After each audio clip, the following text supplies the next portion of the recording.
Okay, hello folks, welcome back. This is video number 2 for today. On this video, I think I'm gonna focus on Charlie Kirk's funeral and the speeches, and I haven't listened to the whole thing, but my wife was listening to it and I overheard parts and bits and pieces of it, and I tell you, it was very moving. And a lot of people are talking about this of being more a spiritual revival than a funeral, but oh man. And then his wife to say that she forgives the shooter, just breaks my heart out. And then I heard a former FBI guy talking about that, saying, you know, that, you know, takes a lot of pressure off the FBI or law enforcement to try to do anything just to please the victims' families or something like that. So it's a nice gesture, and I think it's just amazing. It brings me to tears almost, but justice, the public deserves justice, and I think the state of Utah probably should seek the death penalty. Whether or not in the end he gets executed or not, it's neither here nor there to me, but justice needs to be served, and I think it was a great thing for the wife to say, I forgive you. But if state of Utah continues to pursue the death penalty, I'm for that.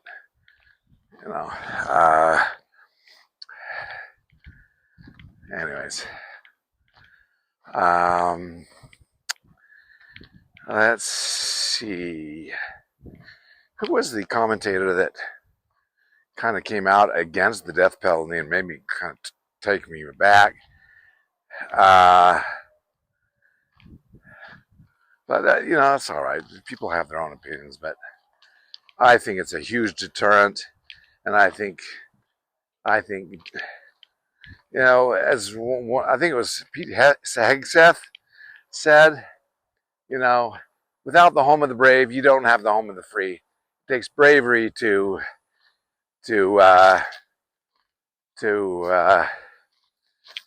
defend your liberties and to dish out justice. It takes courage, and so without the home of the brave, you don't have the home of the free. So I firmly believe that.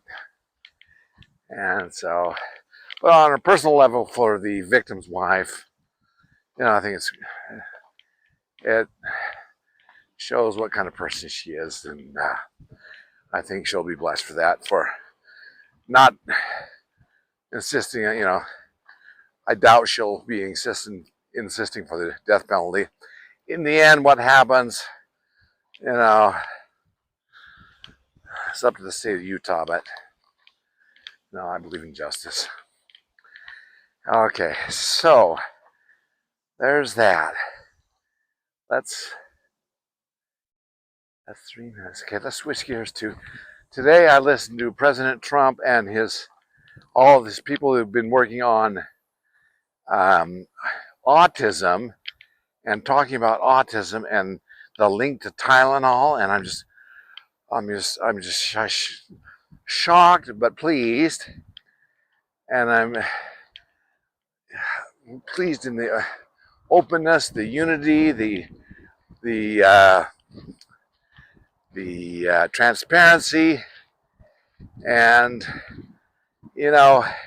at the end, Trump kind of defended his warp speed vaccine thing in the first term, and that's not one of my favorite accomplishments, because I was against the COVID vaccine. I think it was not based on good science. However, I understand Trump's wanting to not upset everybody to say he's totally against vaccines, or else you know, half the world will be against you in that. And so I understand him trying to navigate that difficult position. But oh man, and it was funny how where RFK got up to the podium and was talking about a few things, but you could tell he was being careful about what he was saying. But then Trump got up there, he says, you know, these guys have to be careful. I don't have to be careful. I'll tell you what I think right now. Do not take Tylenol. And for like MMR vaccine, you can take them separately. MMR separately, you can take them in smaller doses over years, and there's no reason we should be pumping our infants with these, you know, hepatitis B, sexually transmitted disease, pumping these infants with these. He says it's just common sense, and there's no downside. So ostensibly,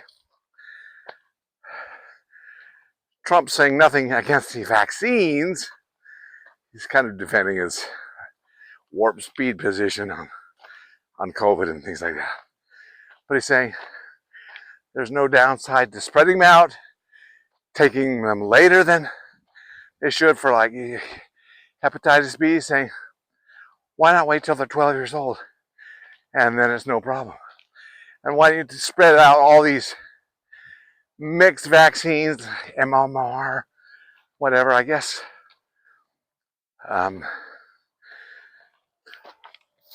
The flu vaccine used to be a part of that mix, or a different mix or something. He says, no, there's no problem by separating all these vaccines.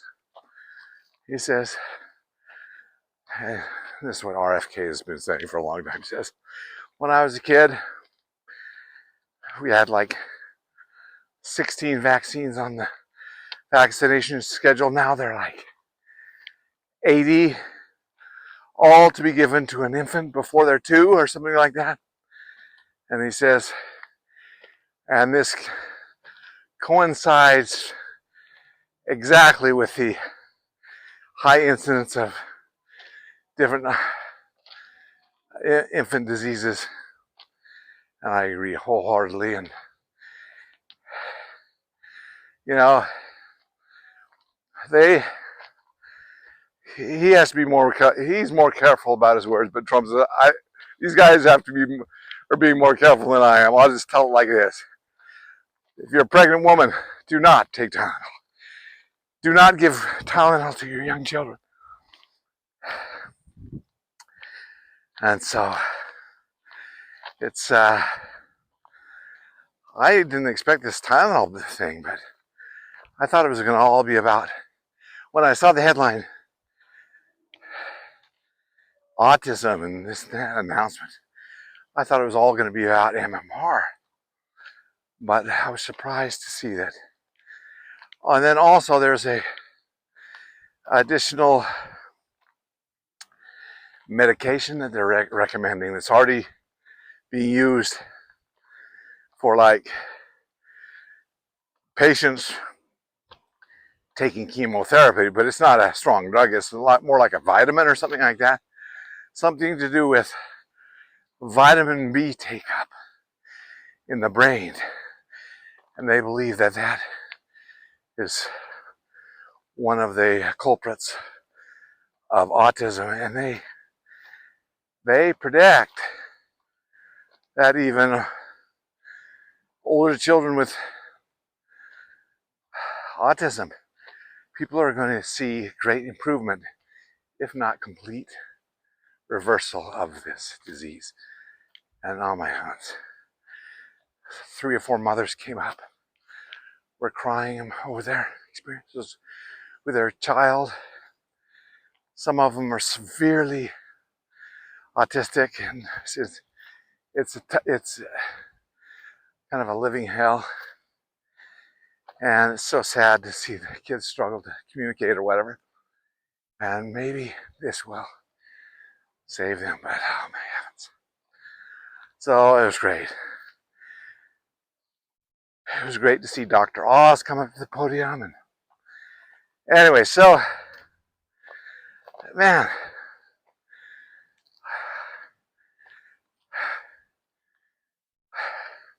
Trump said you're going to get tired of winning. You're going to get tired of winning with my second term. Ain't that the truth? It's so great. So pleased. And that, let's see, how many minutes is that? Okay. I think it's about time for this one to come to it. Oh, it's 10. Okay, I'm looking a little longer. So anyways, that was another subject I wanted to talk about.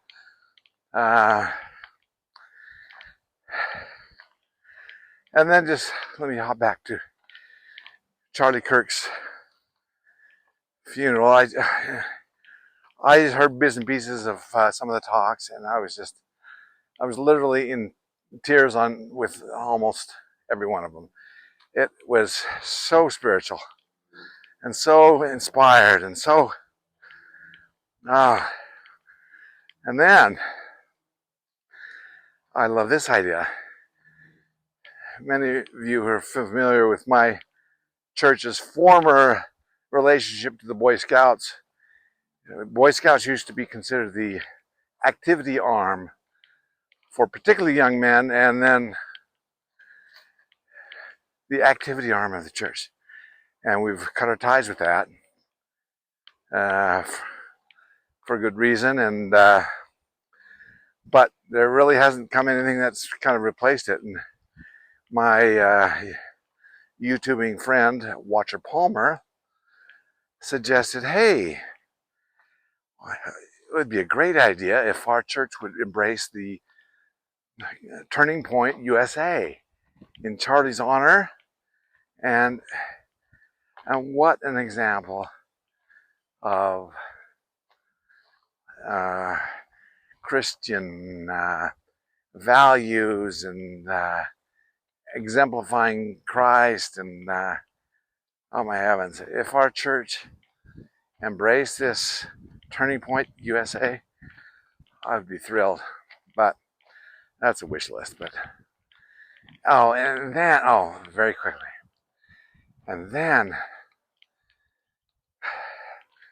another subject, but this happened earlier. While Charlie was alive, he said something about, he may have even said this at the UVU debates, but I think a convert to our church, a student, got up there and was asking questions about, what do you think of the Mormon church or something like that.